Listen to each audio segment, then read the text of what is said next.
Okay, so good morning, everyone, and happy sixth day of Hanukkah. As you can see behind me, the background that I chose for today, and happy Rosh Chodesh, the new month of Tevet, also is today. So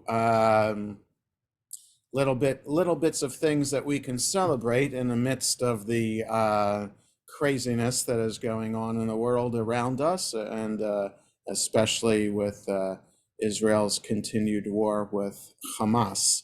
So we pray for peace in Israel. Today, the portion that we read this coming Shabbat is Miketz, and we'll find it on page 250 in Eitz Chaim, the beginning of chapter 41 in whatever edition of Chumash you're using. And again, I'm keeping everybody muted on purpose. And again, chapter 41 of Genesis, the portion is Miketz, Baruch atah Adonai Eloheinu melech haolam, asher kitshanu b'mitzvotav v'tzivanu la'asok b'divrei Torah. I wanted to read from the beginning of the portion, and I hope to get to make a lot of progress, because I think we'll see a connection. One of the connections that we'll make today will be with the book of Esther. So we'll see how quickly we can go through this portion.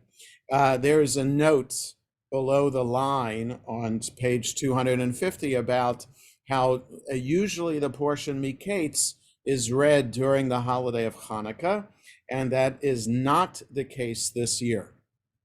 So it just happens. Usually there's one Shabbat during Hanukkah. Sometimes there are two Shabboses during Hanukkah.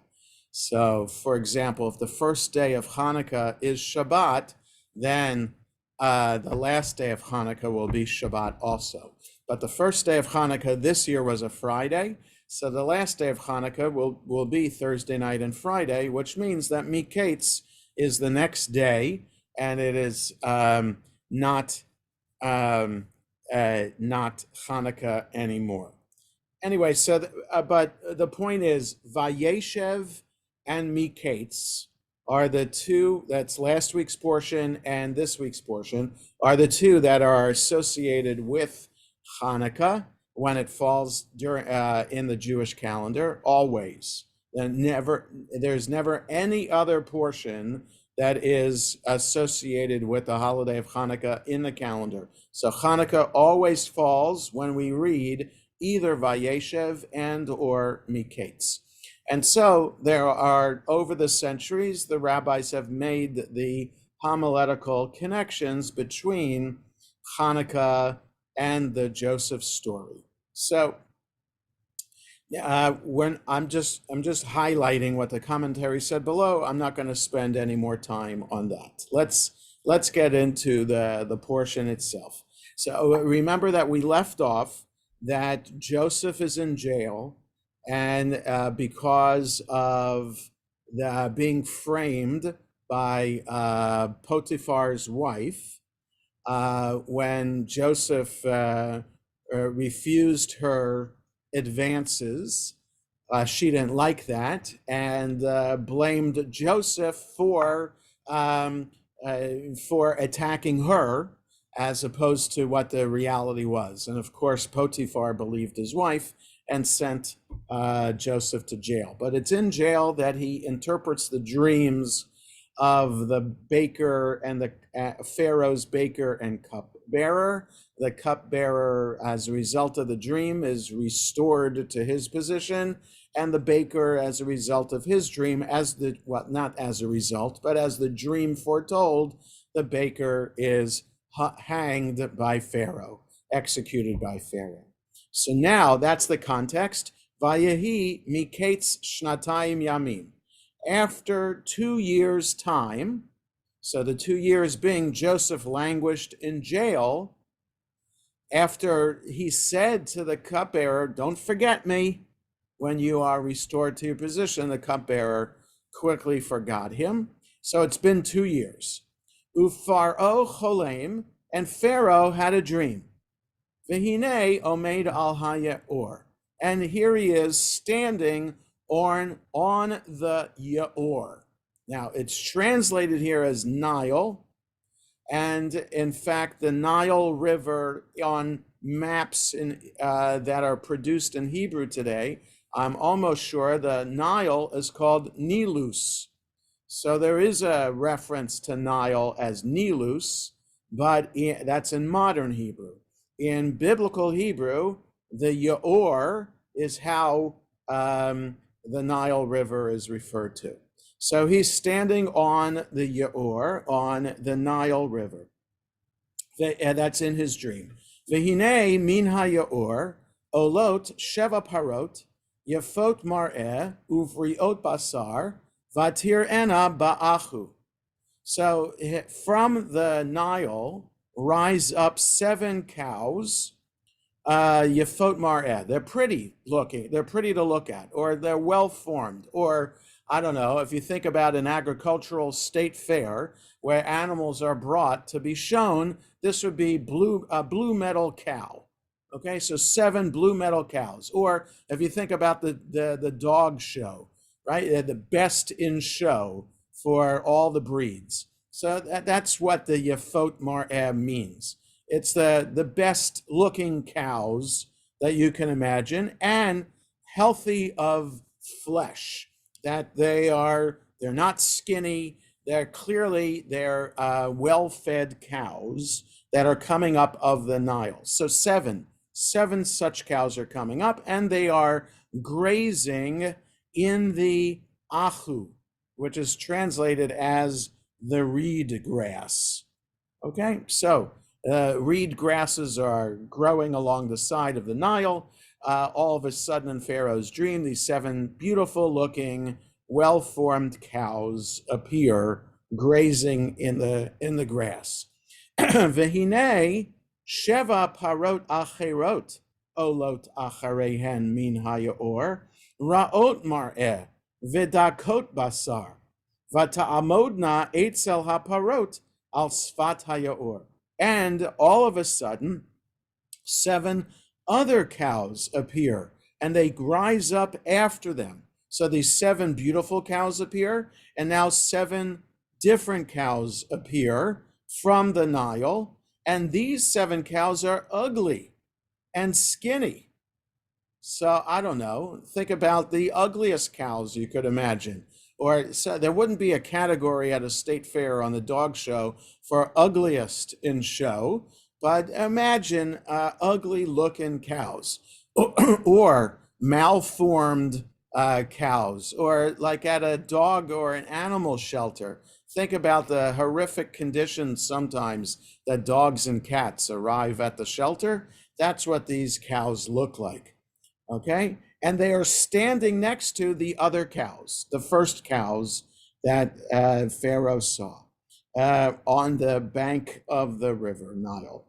4. Vatochalna haparot raot hamar'eh v'dakot habasar et sheva haparot yefot hamar'eh v'habriot vayikatz paro. The 7 ugly, skinny cows eat the beautiful cows. And Pharaoh awoke from his dream. So, but it's more than awoke with a startle, or it's almost like a nightmare. So he woke up in a nightmare. Oh my, what just happened? Okay, so it's a scary, frightening thing that just happened in his dream. The 7 ugly cows swallow up the 7 wonderful cows. Okay, so that's night number 1. 5, Vayishan Vayachalom Shenit. Or this could be the same night. He wakes up in the middle of the night from this dream. Wow, what just happened? He settles himself, he goes back to sleep. So it could happen in the same night, or it could be 2 nights in a row. We don't know. He just went back to sleep. Vayachalom Shenit. And he dreamed again. Vehine Sheva Shibolim Olot Bakane Echad Bekane echad briot v'tovot. So here are 7 ears of corn, solid and heavy, growing from a single stalk. Okay, so seven ears of corn growing out of one stalk, and they are healthy looking, and they're beautiful ears of corn. Vehine sheva shibolim dakot ushtufot kadim somchot acharehen. But right behind them, maybe on the same stalk, right, or right next to them, it's unclear from the Hebrew, are 7 ugly, skinny ears of corn. Shtufot kadim is translated as scorched by the east wind. So these are not healthy looking ears of corn that are right next to these 7 healthy ears of corn. Vativlana hashibolim hadakot et sheva hashibolim habriot vahamleot vayikatz paro v'hine chalom. And so these 7 ugly ears of corn swallow up the beautiful ears of corn, and Pharaoh is startled awake again and realizes it was a dream.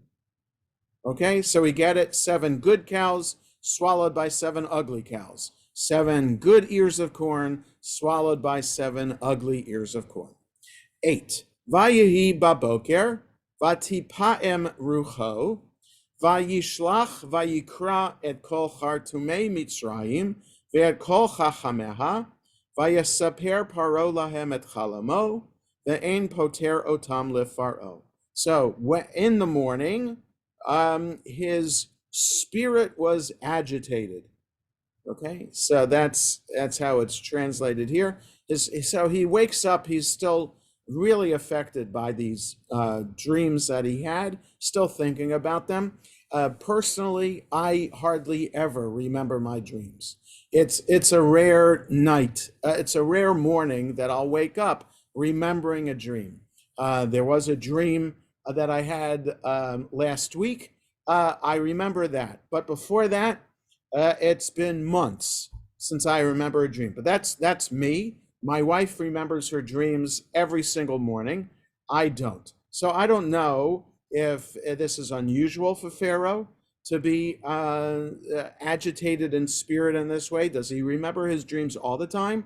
Does he consult, as it says in the rest of the verse? So he calls the magicians of Egypt and all of its sages.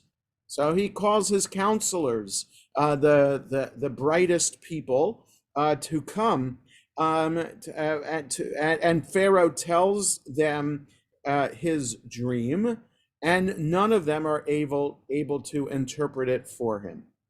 Okay, so is this a usual occurrence? Is this an unusual occurrence? We don't know, but this sets the stage, of course, for Joseph, because he's going to be the one, obviously, to interpret the dream. So all the wise people of Egypt can't do it. We'll see this again in Exodus, right? When Moses is the tool for the plagues, that the first 3 plagues are repeated by the magicians of Egypt. So Pharaoh sees what Moses does, Moses and Aaron do, and he calls on the magicians, and they're able to do the same thing. So we know now about these magicians, that they are these powerful people able to harness some supernatural powers in some way, and even through their harnessing of their powers and other sages, they're not able to figure out what these dreams mean. 9. Vayedaber sar hamashkim et paro lemor et chata'ai ani maskir hayom.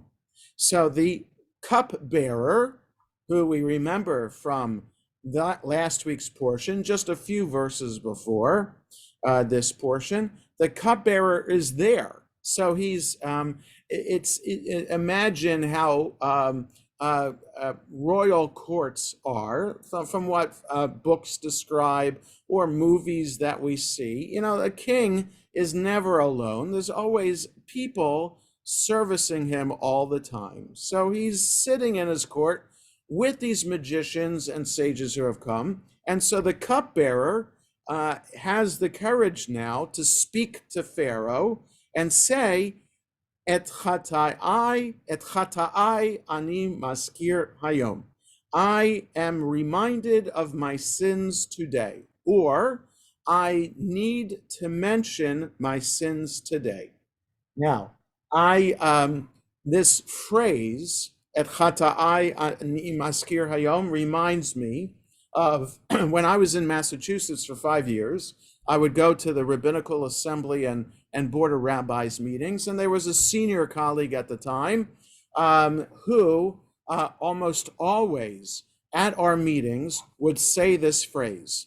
And he would say, I'm sorry, but instead of sorry, but he would say, Et chatai ani maskir hayom. So this, I associate this phrase with this colleague, may he rest in peace, who would recite this all the time. Now, also about this phrase, I'm almost positive that Pope John the 23rd, in meeting the Jewish community and in then producing the papal document in which the Pope says that the Jews are not responsible for the death of Jesus, I believe that Pope John the 23rd introduced himself to the Jewish community by saying, Et chatai ani maskir hayom. So this phrase, which is, it's a humbling kind of statement. It's a statement that you would imagine should be in the prayer book 3 times a day, every time we pray. When we ask for forgiveness, this would be a beautiful phrase to say. And it's recited here by the anonymous cupbearer. He doesn't have a name. He's not Jewish, but he's saying this very, very humbling kind of phrase that also is putting his life in danger, because withholding information from Pharaoh could be a treasonous crime. So he's taking his life in his hand by knowing that he's been delayed in 2 years in sharing this information. Okay, 10. Paro katsaf al avadav, vayitain oti b'mishmar, beit sar hatabachim, oti ve'et sar ha'ofim. So, Pharaoh was angry at his servants, and he put me in jail. He put me under the care or under the guardianship of the chief steward, me and the chief baker. V'nachalma chalom balayla echad anivahu ish kefitron chalomo chalamnu. And we dreamt a dream on the same night, me and him, and each of us a dream with a meaning of its own. Ish kefitron chalamo chalamnu. We each had a unique dream that we dreamt. V'sham itanu, verse 12, na'ar ivri, eved lasar hatabachim, v'nesaper lo, v'yiftar lanu et chalamotenu, ish kachalamo fatar. And there with us was a Hebrew lad, a Hebrew teenager, who was the servant of the chief steward. And we told him, that is, we told him our dreams, and he interpreted our dreams for us, each one of us according to our dream he interpreted. 13, Vayehi kasher patar lanu kain haya, oti heshiv al kani va'oto tala. And his interpretation of the dreams that he gave us came true.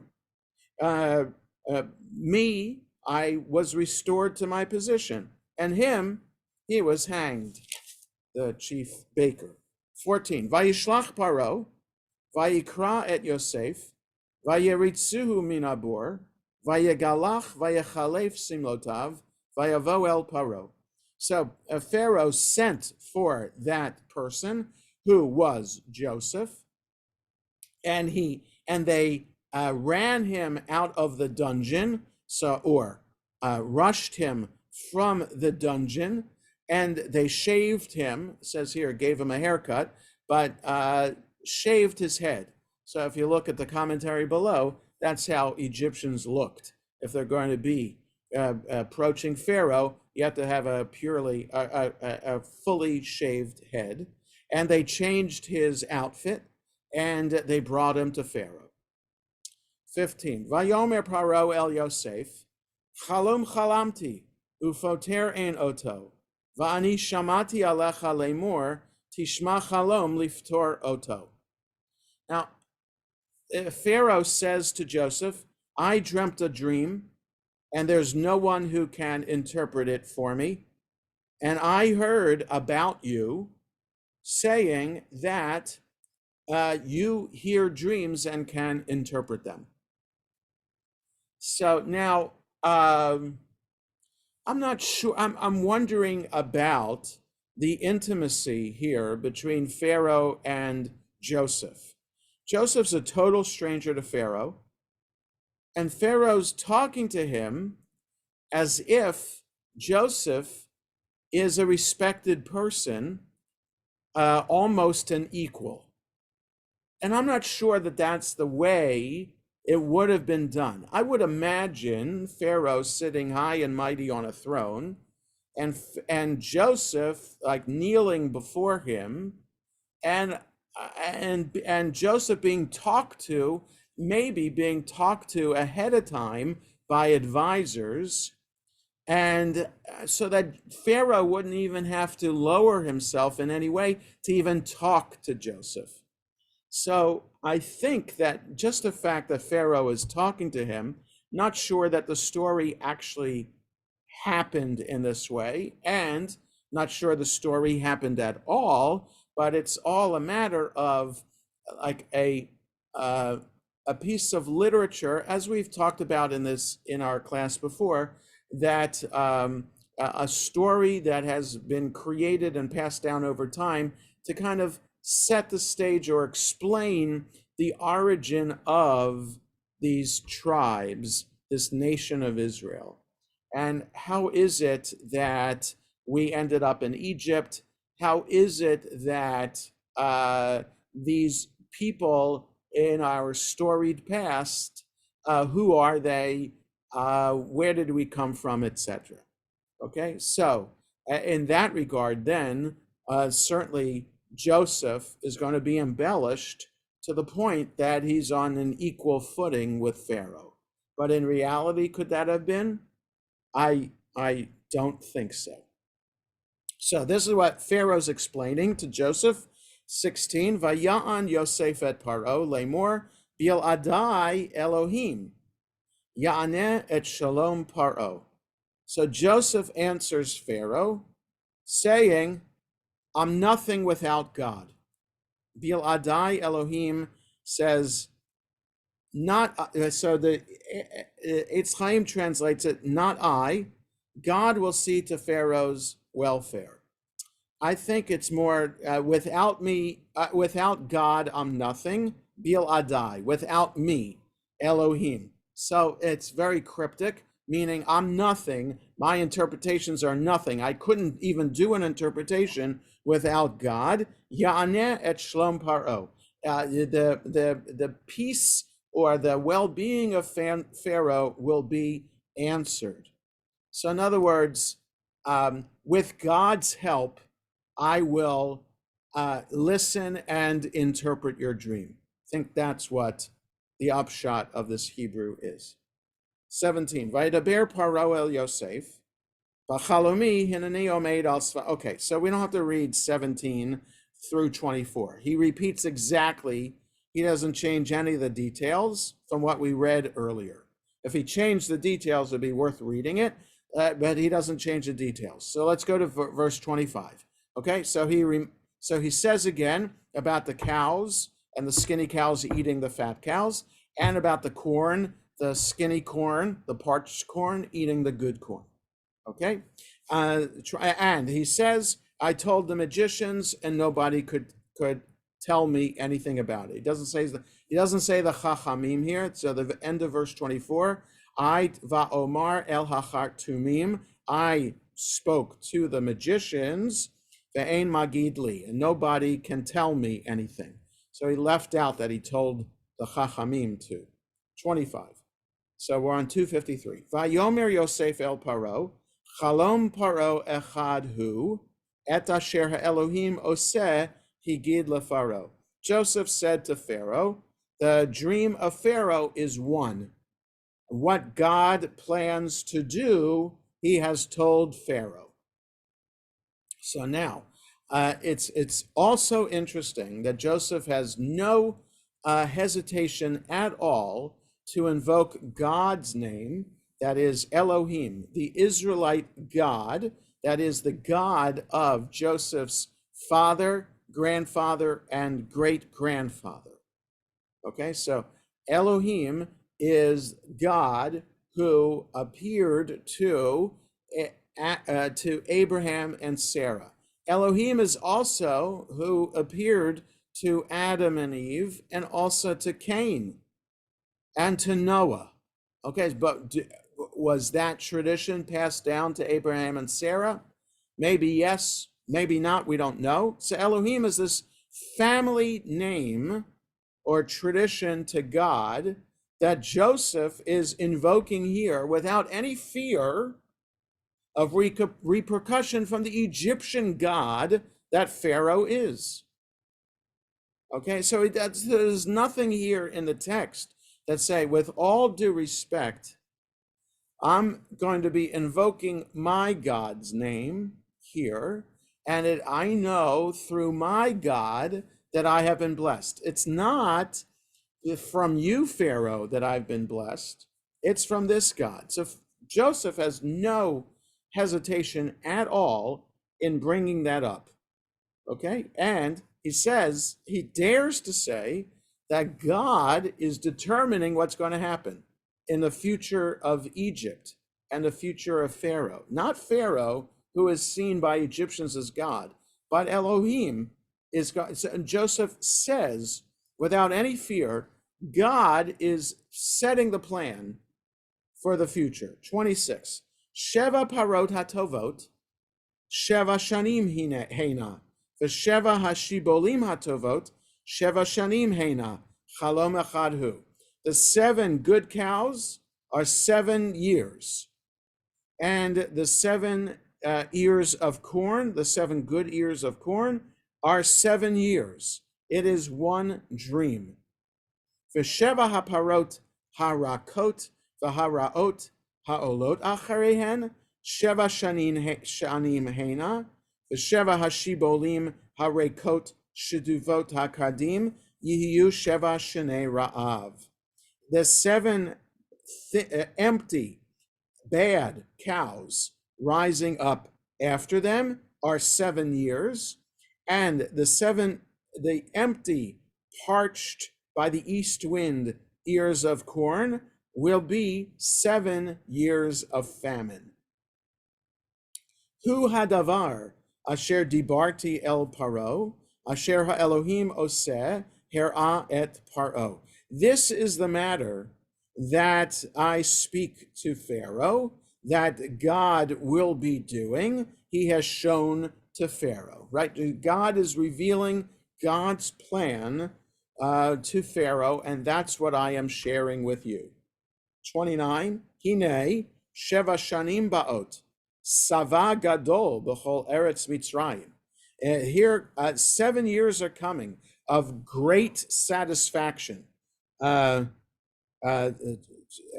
great abundance, it says. Okay, so yes, 7 years of great abundance in all of the land of Egypt are coming. 30, V'kamu sheva shnei ra'av achareyen, v'nishkach kol hasava be'eretz Mitzrayim, v'chila ha'ra'av et ha'aretz. And then will rise up 7 years of famine after those 7 years of plenty, and the abundance will be forgotten in the land of Egypt, and the famine will destroy the land. Well, okay, it says be very severe, but it'll be ravaged by famine. 31. Velo yivada hasava ba'aretz bipnei hara'av hahu acharechem ki chavedhu me'od. And there'll be no trace of the abundance in the land because of that famine after it, because it'll be extremely heavy or burdensome or awful. Ve'al hishanot hachalom el paro pa'amayim ki nachon hadavar me'im ha'elohim u'memaher ha'elohim la'asoto. And why did you have two different dreams telling the same thing? Hishanot hachalom. Why was the dream different in two cases? For Pharaoh twice? Because it means that it is true. The matter is true about the 7 years of plenty, followed by 7 years of famine. It's true from before God, and God is going to expedite this. 7 years of famine 7 years of plenty aren't going to start next year or the year after. It's starting now. 33. Va'ata yereh Pharaoh, ish navon v'chacham, v'shitehu al eretz Mitzrayim. And now, so Joseph, that's it. That's all Joseph should have had to say. He interpreted the dream. 7 years of plenty are going to be followed by 7 years of famine, and those 7 years of famine are going to make the 7 years of plenty be forgotten quickly, and the 7 years of famine are going to be burdensome in Egypt. Joseph then could have walked away. But instead, Joseph keeps on talking. And he says, and now Pharaoh should find a person who is Navon and Chacham, which is translated here as a man of discernment, Navon, discernment, and wisdom, Chacham being wisdom. And he should set that person over the land of Egypt. In other words, he is being extra chutzpahdik. Wouldn't Pharaoh be that discerning wise man? If Pharaoh is the king of Egypt and is supposed to be the god of Egypt, the supreme god of Egypt, Pharaoh should be this wise and discerning man. The fact that Joseph is saying that Pharaoh should find such a person is beyond chutzpah. But it is, it's part of Joseph's personality. We have to remember that Joseph is a chutzpah kid. He doesn't have a filter. It would be almost as if, and I'm saying this just in the context of what my wife does for a living. She has a master's in special education and is in charge of providing for the learning needs of kids with learning issues at the Charles E. Smith Day School.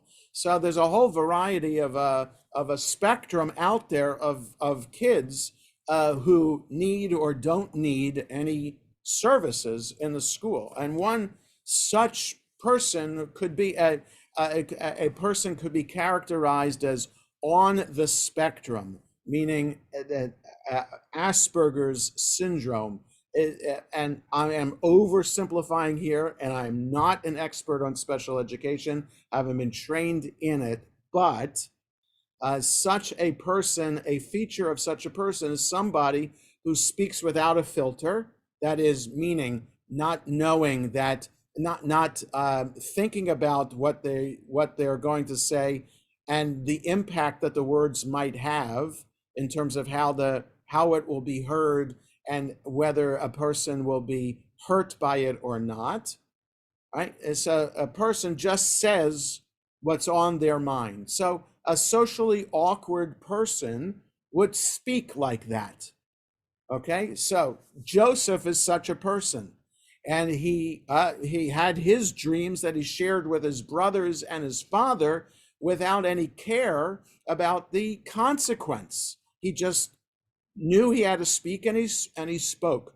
So it's interesting to me because the Torah also describes him in last week's portion also as God is with him, and God is turning everything that Joseph touches into gold. So he's in Potiphar's household, and he's put in charge of the household affairs, and everything thrives and prospers. He's sent to jail, and everything in jail prospers as well, because of God being Joseph. And okay, so Lori, what you just shared in the chat is what I was getting to. Prophets, I think, usually do have a filter. Somehow God speaks to the prophet, and the prophet then finds a way to translate what God said to them to speak to the people of Israel. So I think, though it's not exactly clear from all the books of the prophets in the Bible, that the prophets have a vision, that God speaks to the prophet, and then the prophet speaks to the people. Does the prophet, is the prophet a human tape recorder, just spitting back exactly what God said to the prophet? Or is the prophet saying it in a way that will be effective for the people? So, for example, there are prophets who dress up when they talk to the people. Jeremiah at a point wore sackcloth and ashes on his head. Did God tell him to specifically dress like that? Perhaps, but perhaps Jeremiah felt, the message needs some props, so I'll do that. I'll do the props too. Okay, so there are prophets who take the words and then filter them in some way to some effect. It's Moses. So Moses and the rest of the Torah, Vaydaber Adonai el Moshe lemor. God spoke to Moses saying, and we only hear then what God said. So did Moses say exactly what God said, or did Moses translate what God said into the words that we read in the Torah? Perhaps then here, Joseph feels that he has no choice. This is what, like he's in a trance, in this interpretation trance, overcome by God's presence, and is just talking because he's still in this trance. And as he's still in the trance after the interpretation, by coming up with this plan that we continue, 34, Ya'aseh Pharaoh, vayafked pikidim al haaretz, v'chimesh et eretz Mitzrayim b'sheva shnei hasava. So Pharaoh should do the following. He should appoint overseers over the land and organize the land of Egypt during the 7 years of plenty.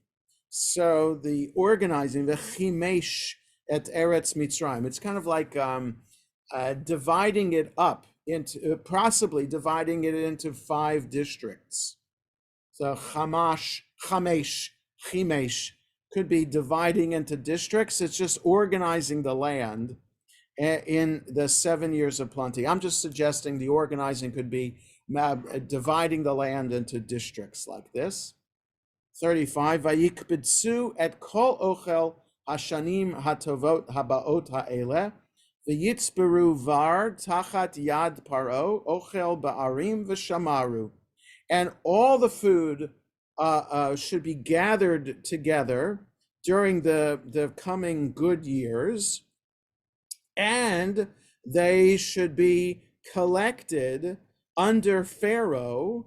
The food should be collected under Pharaoh in cities and be guarded over.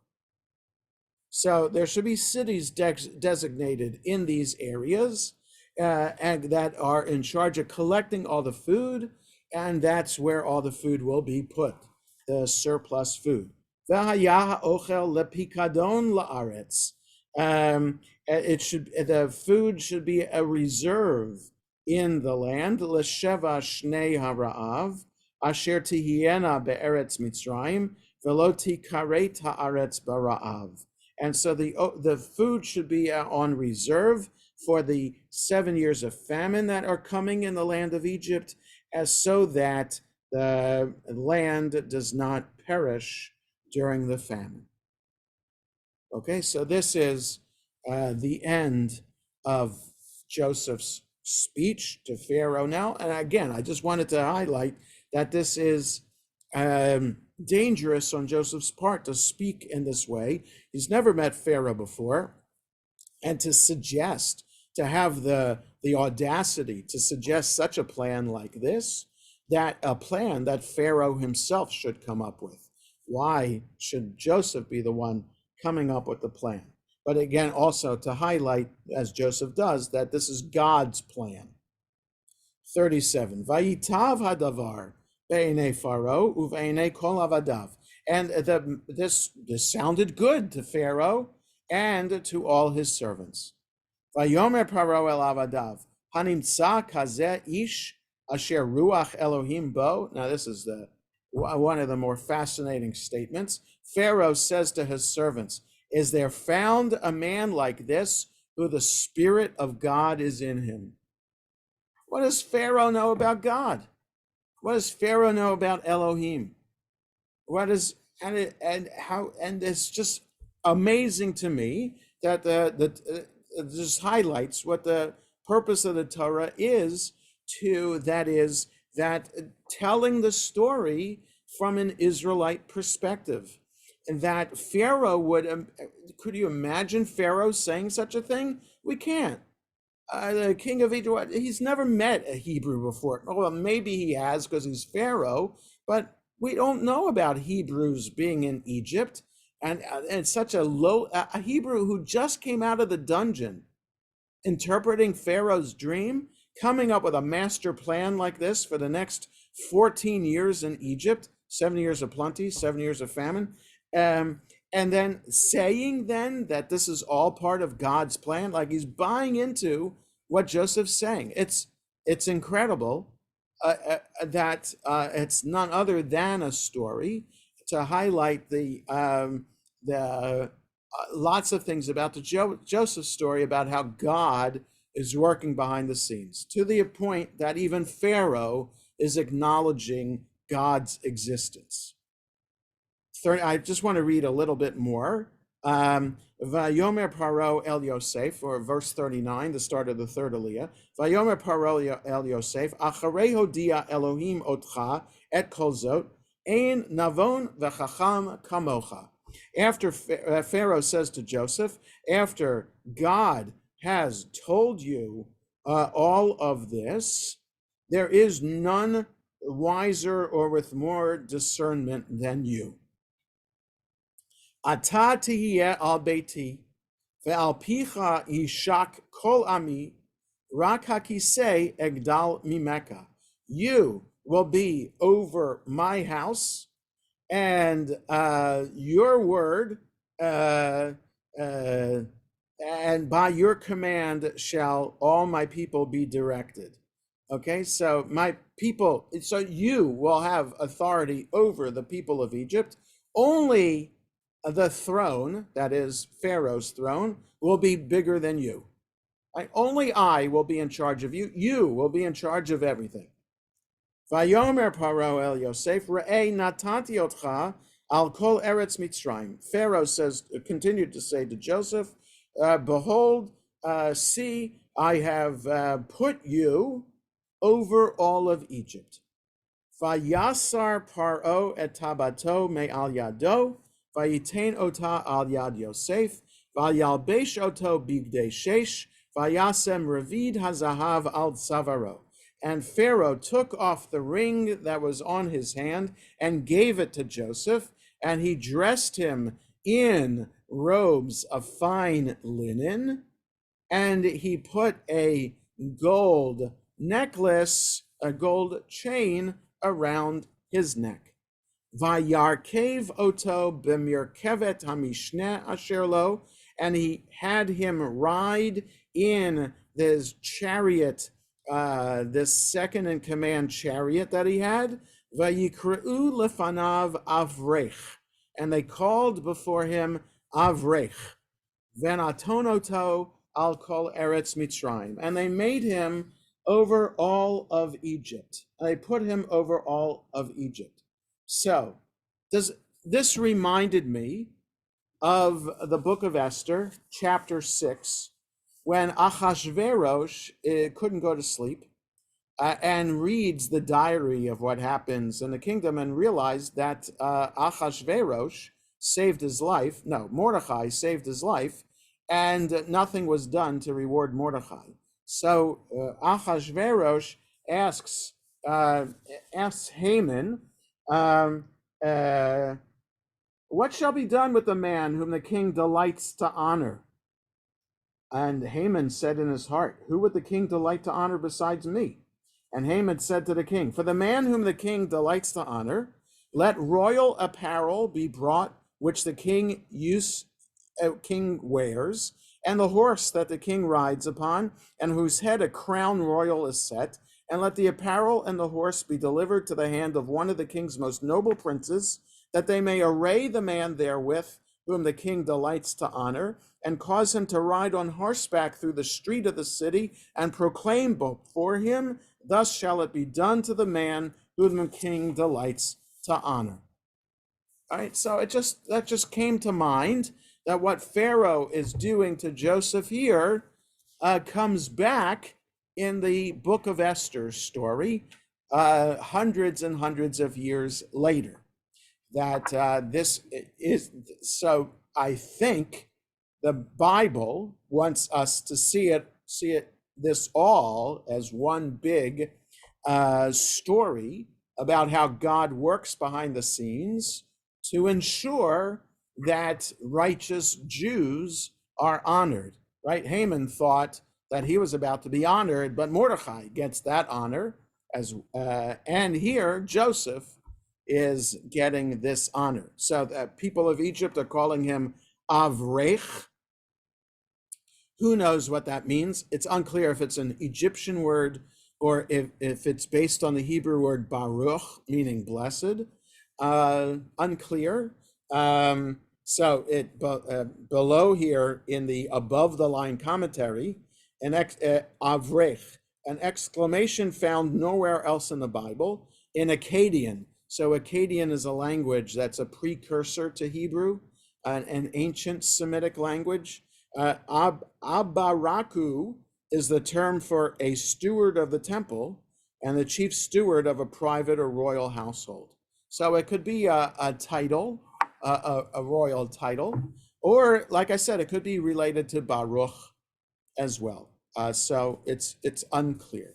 Anyway, I wanted to, we have time is a fleeting. I just wanted to read this whole section and have us understand the remarkable nature of this story and the unlikely nature of the story. We're not reading facts here about what really happened 1300 BCE in the land of Egypt, but rather a mythical story about the people of Israel and its family before Israel became a nation at Mount Sinai, or even before Israel became a nation in the land of Israel itself, highlighting the power of Joseph, right? So Joseph representing the northern kingdom of Israel.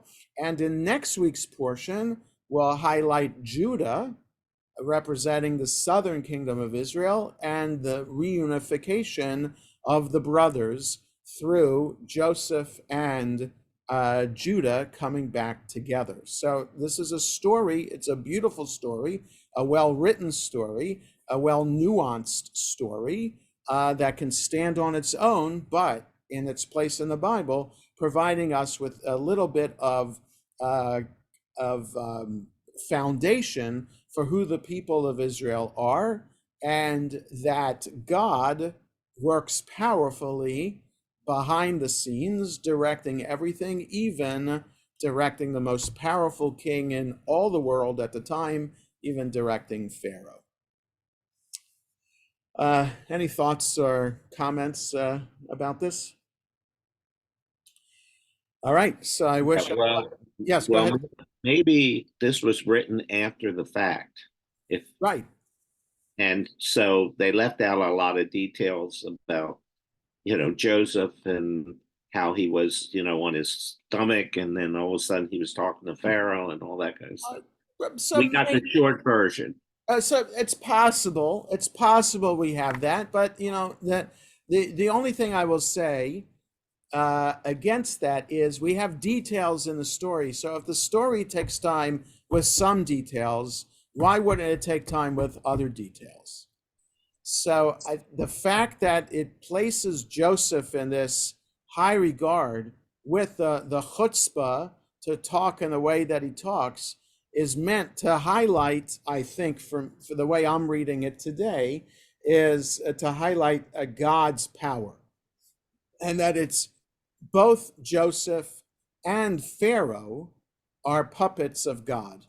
So Pharaoh is saying, let's listen to Joseph and we'll put Joseph in charge. So somehow this aura, this trance that overtakes Joseph to enable him to interpret the dream and come up with the plan also has extended to Pharaoh for him to be swallowed up by this trance and put Joseph as second in command over all of Egypt. That's Joseph was always out there, out front, the way he talked to his brothers and he talked to his father. Right. But I think we can also say that perhaps that's all part of this trance, being in this recognizing that he's in the presence of God, and that the God's aura is affecting the way he's talking. It's one way of trying to understand Joseph and Joseph's personality here. All right. Have a good rest of the day, everybody. Happy 6th day of Hanukkah. And we pray for peace in Israel. Yasher Kolah. Yeah. Happy Hanukkah, everybody.